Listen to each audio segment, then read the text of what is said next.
As you come to the end of your pregnancy, sexual activity may be the last thing on your mind right now. But eventually, you and your partner will be interested in resuming sexual activity. How can you prepare for your birth in a way that will make it easier to restart sexual intercourse? How do you reignite that spark after a vaginal delivery where there was some trauma, while at the same time avoiding pain? I'm Susan Melnico, certified nurse midwife, and today we'll be discussing resuming your sexual relationship after pregnancy. This is Preggie Pals, episode 91. Is that a plus sign? Pink or blue? Hospital or home birth? What type of food should I be eating? I think I just peed myself. I'm pregnant and I have to exercise. What pregnancy glow? Wait, was that a contraction? Gotta make these pants fit. I've got kinkles. What do you mean there's more than one? You've got the symptoms, and now you've got the support you need for a happy 9 months. This is Preggie Pals, your pregnancy, your way. Welcome to Preggie Pals, broadcasting from the Birth Education Center of San Diego. Preggie Pals is your weekly online, on-the-go support group for expecting parents and those hoping to become pregnant. I'm your host, Annie Laird. Thanks to all of our loyal listeners who have joined the Preggie Pals Club. Our members get special episodes, bonus content after each new show, plus special giveaways and discounts. See our website for more information. Another way for you to stay connected is by downloading our free Preggie Pals app, available in the Android and iTunes marketplace. Now, our producer, Sunny, is going to tell you a little bit more about our virtual panelist program. Hey, everybody. If you are not in the San Diego area where we broadcast our shows, you can play a part. We want you to become part of this. We want you to submit questions, and we want to answer all the questions you guys have about the topics that we record on a regular basis. So here's what you need to do. You need to like our Facebook page. For those of you that are on Facebook, if you are on Twitter, you can follow us at Preggie Pals. And look for hashtag Preggie Pals VP. So what we're going to do is, as we're recording here in the studio, and even before we start recording, we're going to start posting questions that we're going to be asking our panelists here in the studio, and you'll have an opportunity to submit any kind of feedback you have on the questions that we're asking, and then we'll start to use those comments within our show. And then at the end of the day, after we're done with all of our tapings, we're going to pick a winner, and that winner will get a free 1-month subscription to the Preggie Pals Club. So it's a fun way to get involved, even if you're not here in beautiful, sunny San Diego. It is, yeah. I'm from Wisconsin, so my mom was telling me it was like -2 degrees yesterday. So, yeah, no thank you. I'm so sorry for those of you that are listening that are not in San Diego. I feel your pain. I waited out on the bus stop in 10-degree weather, too, so I know that's no fun. All right, so let's get going with our panelist introductions. I'm your host, Annie Laird. I have 3 kids, an 8-year-old, a toddler, and then my baby, who is getting so big. She is 3 months old and already like 16, 17 pounds. It's crazy. Those breastfed babies, I'm telling you what. Yeah, they gain like stuff. gangbusters. I don't think she's on the growth chart anywhere. My day job is I work as a government contractor, as a teacher to sailors, basically. So that's a lot of fun, too. And then I do this on the weekends. So let's go around the table. So I'm Sunny. I'm producing today's show. You guys know me. I am the former host of Preggie Pals, and I just handed over the reins to Annie. So I'm helping out today in the studio with all the virtual panelist stuff, as we mentioned earlier. I am a mommy of 4. I have 2 boys. My oldest is Sayer. He's 3. My middle guy is Urban, and he's about 21, 22 months, right around in there. I think he's about to have a crossover, kind of birthday kind of thing. Anyways, and then I've got twin identical girls, Ainsley and Addison. Right now, I have to look at the wristbands to know who's who. Right now, they're identical, yeah. Addison's in the studio with us now. She's totally conked out from mommy's milk, and who knows, Ainsley may be joining us. If she squawks, I'm going to go get her. I'll bring her in, and so that's the baby noise you may or may not be hearing throughout this episode. We just like to keep it real in here. Yeah, you know, this is motherhood. This is how this is life real happens. Life. Yeah.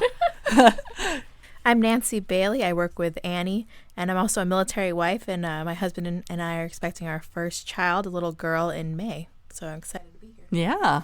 And I'm Susan Melnico. I'm a nurse midwife and the mother of 1 daughter who is almost 30, ready to be a grandma, but that hasn't happened yet.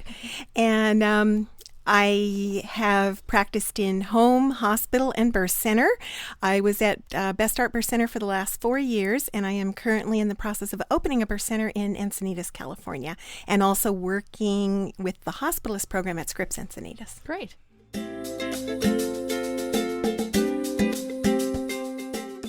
All right, so a news article, a lot of times for our Preggie Pals episodes, we go into fun news headlines or interesting news headlines having to do with pregnancy. So our news headline for today is Tiny Mom Gives Birth to the Biggest Baby Ever Born in California.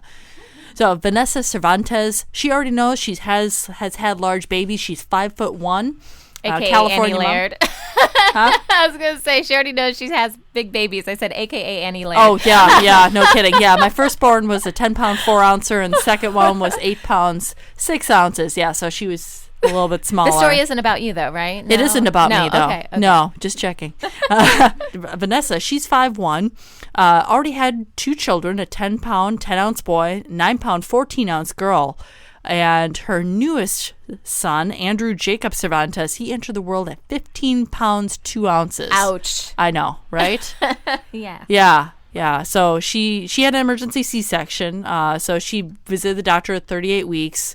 Doctor said, hey, the baby's movements have gone down. That just, I can't even imagine. So, I mean, how big were your babies? I imagine your twins were. Yeah, so my first was a vaginal birth. That's the only vaginal birth I had. And he was 9'1". So still not as big as your babies. Yeah. But he came out looking huge to me. Yeah. And then Urban, my middle guy, was like just over 7 pounds. Yeah. Yeah. And he was born at 38 weeks. And then the twins, you can't really, I mean, they were preemies, so it's really hard to, but they were born at 35 weeks and right about 5.5 pounds.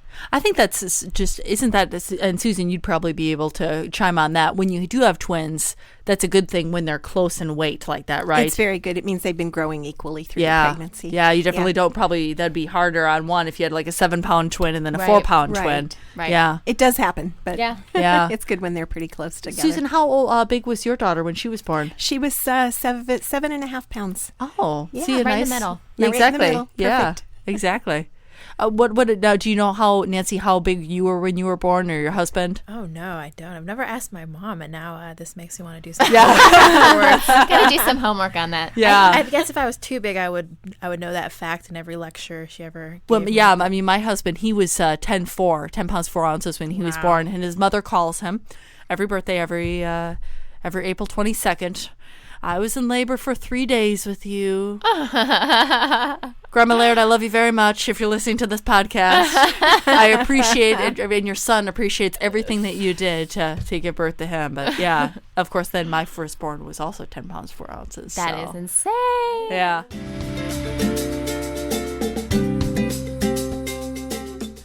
Today on Preggie Pals, we're discussing resuming your sexual relationship with your partner after you have a baby. Joining us today is our expert panelist, Susan Melnikow. Melnikow. Let me start that again. Joining us today as our expert panelist is Susan Melnikow. Susan has been a certified nurse midwife for 30 years. She's practiced full-scope midwifery in home, birth centers, and hospitals, and she's preparing to open her new birth center, Tree of Life, for healthy birthing and parenting. Susan, welcome to the show, and thanks for joining us. Thank you so much. I'm really happy to be here. Yeah. You know, your experience as a midwife can really contribute today, talking about some of the birth practices women should consider as they go into their birth, because I imagine that really has a lot to do with how easy it is going to be to start back up having sex. Tremendously. Yeah. Now, what kind of birth practices should women be considering? Well, one of the things, first of all, is that women should remain pretty active during the pregnancy. You know, walking is, I have found that women who walk throughout the pregnancy have shorter and a little bit easier labors. So it's very, very important to stay active, be exercising. You know, squatting is a really good thing to help the perineum stretch. And if you can keep yourself really agile up through the end of the pregnancy, that will help with the labor to start with. And then women should be talking to their care provider, their doctor or their midwife, about their rates of episiotomy and what their feelings are about episiotomy. Now, does like the World Health Organization, do they have a percentage or something like that? I know they have that for they had that for C-section. I don't know if that's the case anymore, but is there a rate that they say episiotomy should be below X number? Or I no? don't actually know that, but I do know that we're very lucky. We're changing a lot. The American Congress of Obstetricians and Gynecologists no longer recommends episiotomy. Many obstetricians are now learning through their residency programs how to catch babies without performing an episiotomy. So that's what is the standard at this point. Now, some of the older physicians didn't learn that. So I think it's a little harder if you've been practicing for a long time. Kind of a muscle to memory change. type of thing. Exactly. Yeah. Exactly. But that is an important discussion to have that every pregnant woman should have with their care provider in terms of the thoughts about episiotomy and what the rates of episiotomy are for their provider. Mm-hmm. What would be a reason that a episiotomy would be needed? You know, I'm wondering if we even need to define what an episiotomy is for those in the audience that might not know what that is. Yeah, that's a great question. Yeah. I was trying to figure out from the context clues. Okay. I'm kind of waiting it out. An episiotomy is actually a surgical cut that is made in the perineal skin. And the perineal skin is that area between the opening of the vagina and the opening of the rectum. Okay. And for many, many, many years, that was how obstetricians learned how to deliver a baby, that it should be part of the process. And we now know that... Nancy's shaking her head right now going, oh, dear Lord. That is not what I thought it was. Context clues. Okay, so I'm glad we defined it. In past decades, that was seen as a routine part of giving birth vaginally. Luckily, now we realize that a woman's body has a wonderful propensity to stretch around the baby's head, and that it really should not be necessary as a routine procedure. So the way most midwives look at it, and I believe most doctors now, is that it is really kind of an emergency procedure. When we do need to expedite the birth, I personally do it if I'm concerned about the baby, if I hear the baby's heart rate going down, and this usually it's not done until the baby's head is crowning. We can see a full crown of the baby's head, and that's when it's appropriate to be done. And I usually don't do it at all unless I'm hearing a problem with the baby's heartbeat, or if I can tell that we're going to end up having a tear that's going to be much larger than a little snip would be. So, well, I guess that kind of goes into my next question then. Is it better to tear naturally than to have an episiotomy cut? In general, it is better to tear naturally. Yeah. It usually doesn't go through the muscle layer. If you tear a little bit, usually just the skin and the vaginal mucosa will tear, and we can stitch that back up really easily under local anesthetic. Okay. Yeah. Now, how does that affect resuming the recovery, basically, and the pain after childbirth? It does make a difference. And it depends on how many stitches there were and kind of how extensive either the tear or the episiotomy was. Yeah. And most women heal really, really well. And by about 4 to 6 weeks are really ready to be sexually active again. But some women aren't. And so that needs to be taken into account. So it's real important that, adequate care is given of the stitches afterwards. Yeah. Yeah, I mean, I've 3 vaginal births under my belt, as it were, and 2 of them I tore, 1 I didn't. And it was interesting because 2 of them, I think, were the same degree of tear. There was a second degree tear, but one recovery was much harder than the other, and I don't know why that was, and so it's always hard to say. It could be where the tear occurred. That's true. Yeah. It could be how much sleep you were getting afterwards. I don't know if your whole recovery was different, because that can happen. When women oftentimes become sleep deprived when they're taking care of their babies, and that can make a difference in how the healing goes. Yeah. How active you are. It's real important to take those first couple of weeks and really be at home and not be out and about a lot, taking naps in the afternoon, just really, really doing a lot of self-care to make sure that that will facilitate the healing as well. Okay.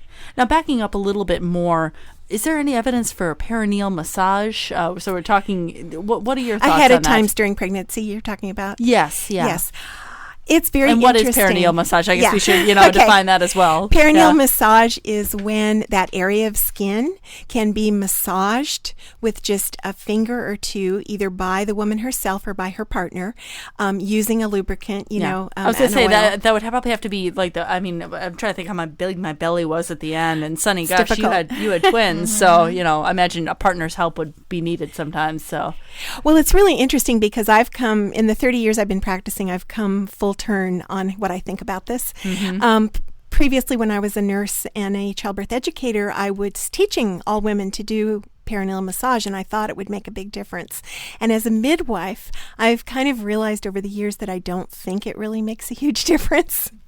And so I leave it up to the woman. I tell her about it, but I leave it up to her. Some women really feel like they're doing something proactive and they think it will help, and other women find it very uncomfortable and don't want to do it at all. yeah. So I think either way is perfectly fine. I'm not sure it makes a big difference. Yeah. I know in my childbirth education class, they were talking about, doing it to the point of like stretching intensely but not burning in pain. I'm like, this doesn't sound like something that I want to engage in. Like, oh my gosh, so.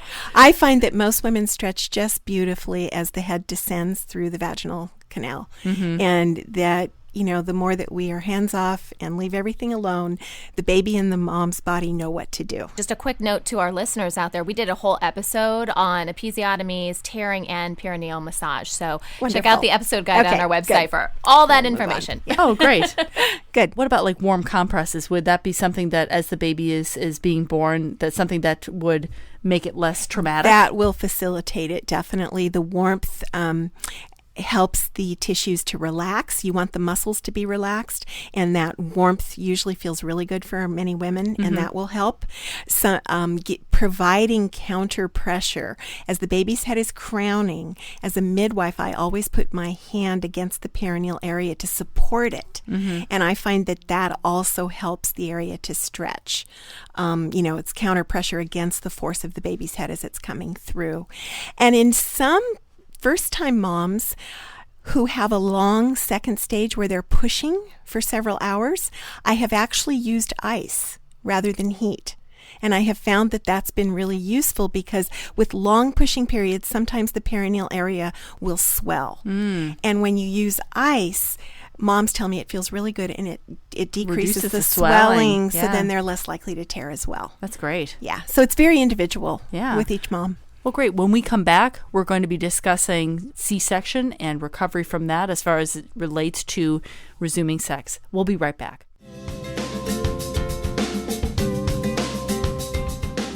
Welcome back. Today we're talking about resuming your sexual relationship after childbirth.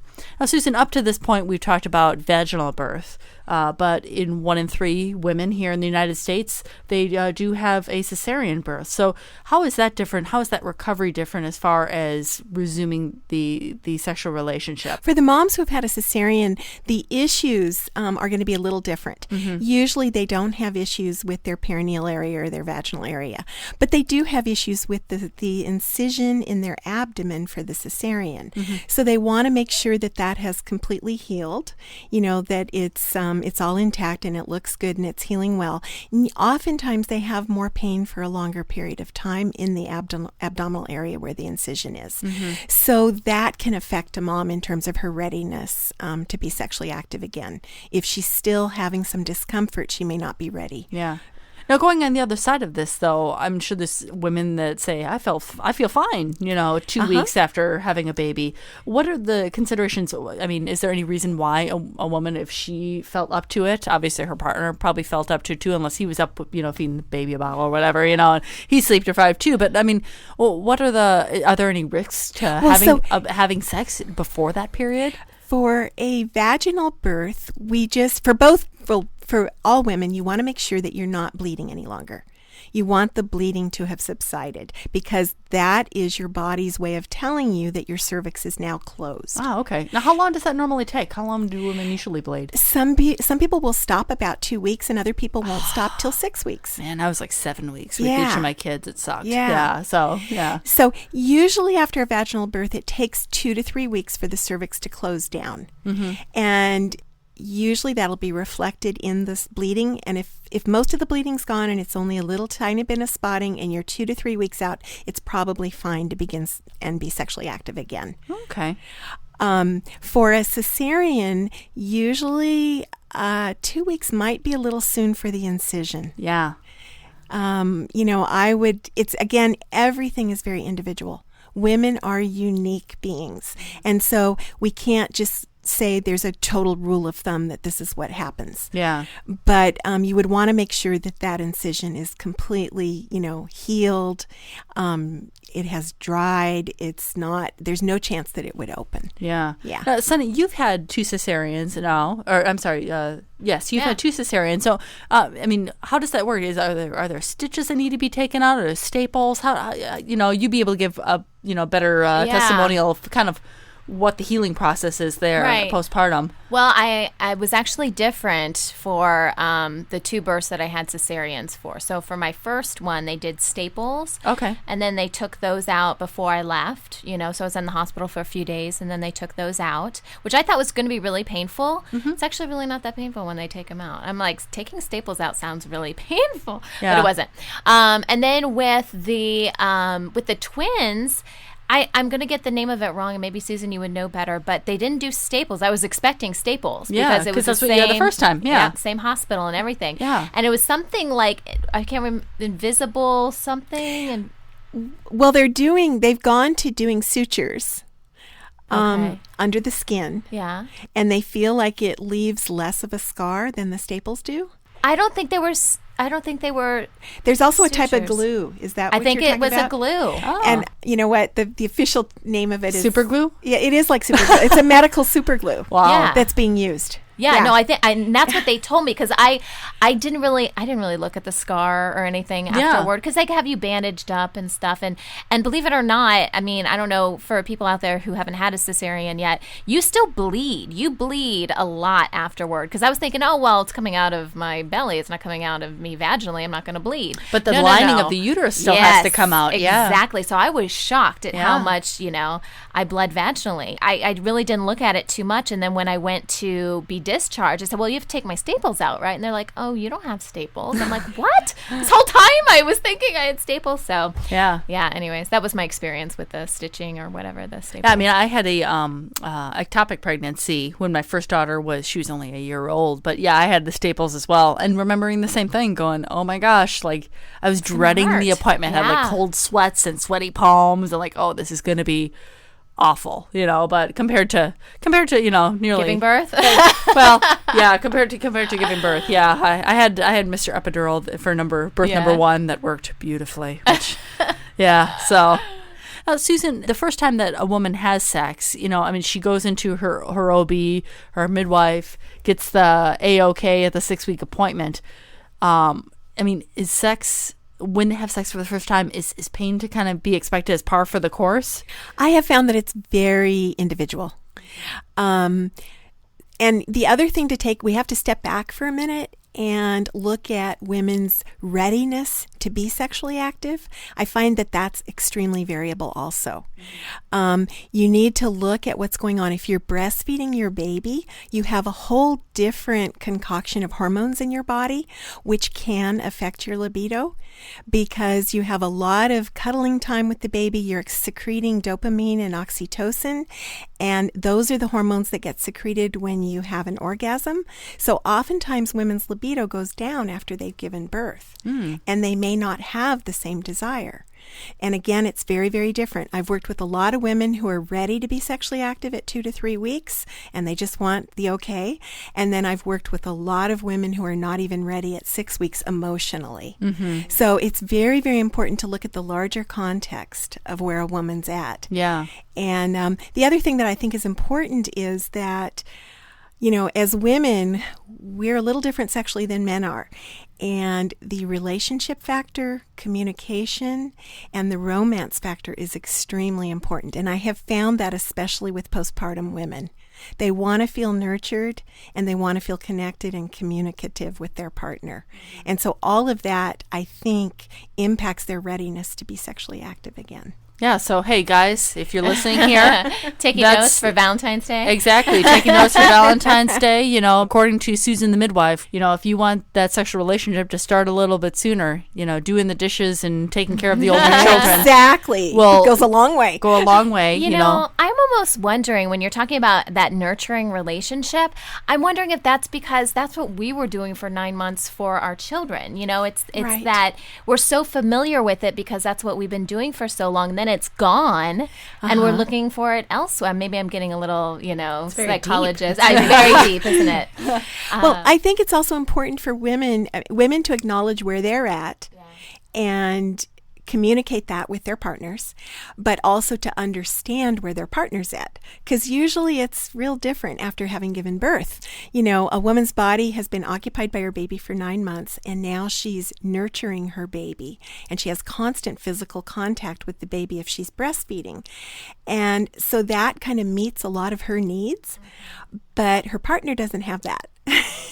And so it's very important to come together and understand where each person is emotionally and psychologically and communicate about that so that they can come to a mutual... Yeah. I don't want to scare Nancy here, first time I'm here right. in the studio, but it is probably the most challenging transition was that, I don't have any kids, and hey, what restaurant do you want to go out to? Oh, I don't know. Let's just drive around and pick one. And to being the 24/7, the constant need. Nobody told me about the 4th trimester, about just that intense connection to the baby and how needy they are. You have to do everything for them. Well, it's a huge transformation. And I am a birthing from within mentor. And one of the things that we focus on is the postpartum period. And in the research that's been done, it actually takes anywhere from 3 months to 3 years for a mom and a dad and a couple together to come back to a sense of balance in terms of who they are and where their relationship is at. It's not usually just the 6 weeks like our society kind of thinks it is. Now, Susan, to finish off here today, let's talk a little bit about breastfeeding your baby, how that can affect the hormones and vaginal dryness in some cases. Yes. Is that correct? How That does is that correct. all work? Well, all the hormones are very, very different after birth as well as during pregnancy. They don't go back to kind of the pre-pregnant state until after you stop breastfeeding. So you need to take that into consideration. And one of the side effects is that usually there is a lot of vaginal dryness. So we always recommend a lubricant use during sexual activity when you're breastfeeding. That will help tremendously. Do you have to be careful at all with like the spermicides and all that, that come with some of those creams and gels or whatever, lubricants? In terms of the breastfeeding? In terms of, what you do like right after having a baby, like when you're ready to resume your sex. I wasn't sure if like that could cause an infection or, anything No, like it's that. okay to use those. I mean, as long as the major part of your bleeding has stopped so that you can be assured that your cervix is closed, there shouldn't be a risk with that. Yeah. I guess that's something to consider as well for our listeners that are pregnant, talking about, birth control. That is something that, you need to think about that before you give birth, unless you want to be like me and up. And I had an awful night last night, being up Your kids can be your birth control, really. Oh, exactly. I'll tell you what, after number 3, but that was after number 2, I was like, let's do it again. So we did. So like my number 2 and 3 are 16 months apart.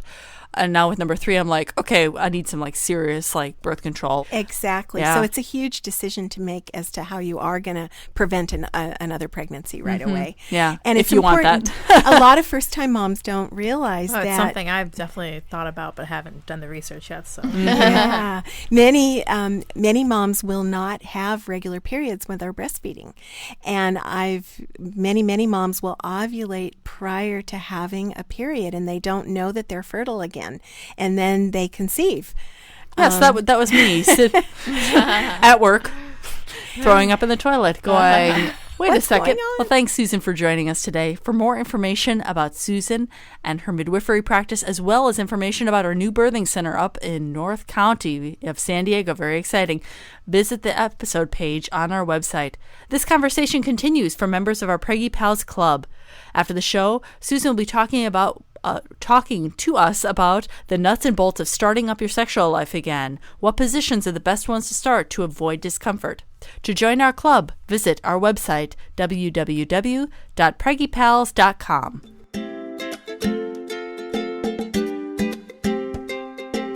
Hi, I'm Jennifer Durbin, the author of Pregnancy Tips for the Clueless Chick and the mother of 2 wonderful little boys. I'd love to share with you my tips for pampering yourself during your pregnancy. While you're busy preparing for the arrival of your little one and all the craziness that will come with parenthood, don't forget to take care of yourself and your partner. Having a baby is one of the most wonderful and difficult things in the world, and every mother will tell you that a baby instantly becomes your number one priority. But for the sake of the baby and your sanity, don't forget to take care of yourself. Whether you plan to get a prenatal massage, spend a day at the spa with a girlfriend, or even take a day off of work to do a whole lot of nothing, it's important to schedule some time for yourself before things get crazy. You may want to plan a fun pre-baby girls' night out, or a date night where you're not allowed to talk about the baby. Both are fun ways to celebrate you. It's also fun to step outside of your box if you're in a funk and wear something super trendy that you might not normally wear. If you've been cleared to exercise during your pregnancy, find a local prenatal yoga or aqua aerobics class. This is not only a great way to exercise, but also the perfect way to meet other pregnant women. And finally, my favorite pamper yourself tip. Make a list of all the pregnancy don'ts that you've been dying to do, like eating sushi or having a glass of wine. Then you can look forward to checking everything off of your list after the baby's born. While you're planning for some much-needed pampering, don't forget that your partner is on this wild ride with you. While you're the one with all of the aches and pains who cannot tie her own shoes, your partner has been there to listen to all of your woes and be a shoulder for you to cry on when your hormones are raging. Remember that time you spilled grape juice on your brand new top and cried for 2 hours straight? So look for a special way that you can surprise him with his favorite dinner or a night out with the boys. For more great tips, visit cluelesschick.com. That wraps up our show for today. We appreciate you listening to Preggie Pals. Don't forget to check out our sister show, Parent Savers, for parents with newborns, infants, and toddlers, Twin Talks for parents of twins, and our show, The Boob Group, for moms who breastfeed their babies. Next week, we're talking about how you know that you are in labor. This is Preggie Pals, your pregnancy, your way. This has been a New Mommy Media production. The information and material contained in this episode are presented for educational purposes only. Statements and opinions expressed in this episode are not necessarily those of New Mommy Media and should not be considered facts. While such information and materials are believed to be accurate, it is not intended to replace or substitute for professional medical advice or care, and should not be used for diagnosing or treating healthcare problem or disease or prescribing any medication. If you have questions or concerns regarding your physical or mental health or the health of your baby, please seek assistance from a qualified healthcare provider.